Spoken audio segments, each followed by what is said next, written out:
अणुऊर्जा प्रकल्प देवगडमध्ये येत असताना त्या देवगड प्रकल्पातील सर्वच लोकांनी विरोध केलेला असताना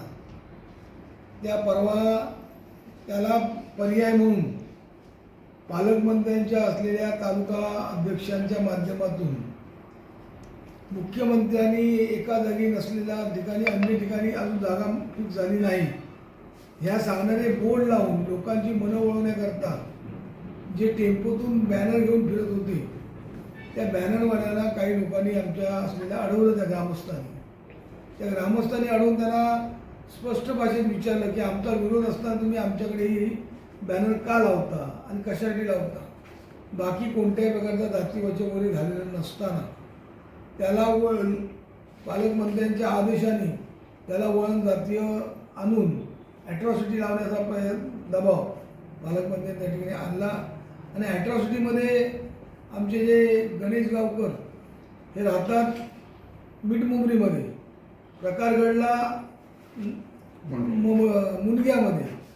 या एवढ्या अंतरावरून पण प्रकार घडला तर त्याला आरोपी बनवून त्या मुलांकडून ॲट्रॉसिटी केस दाखल करून घेऊन त्यांना अडकवण्याचा प्रयत्न करून आणि ज्या ग्रामपंचायतीने जो विरोध केला आहे त्यांच्यावर दबाव आणण्याचा प्रयत्न जिल्ह्याचे पालकमंत्री आणि त्यांचा हा भारतीय जनता पक्षाचा अजेंडा आहे की अणुऊर्जा प्रकल्प करणे. तो अणुऊर्जा प्रकल्पाला ते विरोध करण्याचा प्रयत्न विरोध असल्यामुळे हे असे प्रयत्न चाललेले आहेत ते आम्ही आणून पाहतो. आज गणेश गावकर वरती तिला अटकपूर्व जामीनसाठी गेलेला असताना गणेश गावकर 2 वेळा पोलीस स्टेशनकडे आपल्या जबाबासाठी गेले असताना पोलिसांनी कोर्टासमोर आपलं म्हणणं दिलं. त्यात आम्हाला सहकार्य करत नाही अशा प्रकारचं म्हणणं देऊन पालकमंत्र्यांच्या आदेशानुसार त्यांना अटकेच्या कारवाई करण्याचे प्रयत्न करत असतील. जर त्यांना अटक करत असतील तर सर्व गावातल्या लोकांना घेऊन आम्ही आंदोलन करू, पोलीस स्टेशन दारात बसू आणि त्या ठिकाणी अशा प्रकारचं जे 2 जातींमध्ये वाद आहे, एका जातीतले 2 गटामधले वाद हे पण परवा प्रेसमधून उघड झालेले आहे.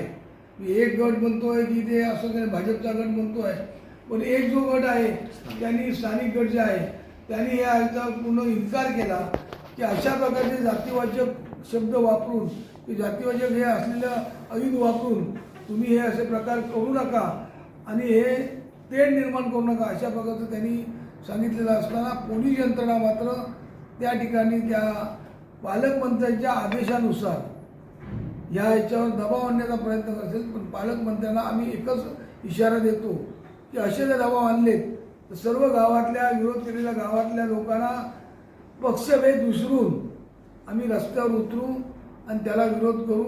आणि अशा ह्या कृत्याचं जसं दिल्लीच्या जंतर मंतरवरती ज्याप्रमाणे लाठीचार्ज झाला आणि त्याबद्दल लोकांचं म्हणणं होतं तशा प्रकारचा शेवटी आम्हाला या जिल्ह्या सर्व लोकांना घेऊन असं जर होत असेल तर राज्याचे मुख्यमंत्री आणि राज्याचे गृहमंत्री यांचा राजीनामा मागण्यासाठी आम्हाला पण रस्त्यावर उतरावं लागेल. एवढं सर्व पोलीस यंत्रणेने ध्यानात ठेवावं आणि पालकमंत्र्यांनी ध्यानात ठेवावं.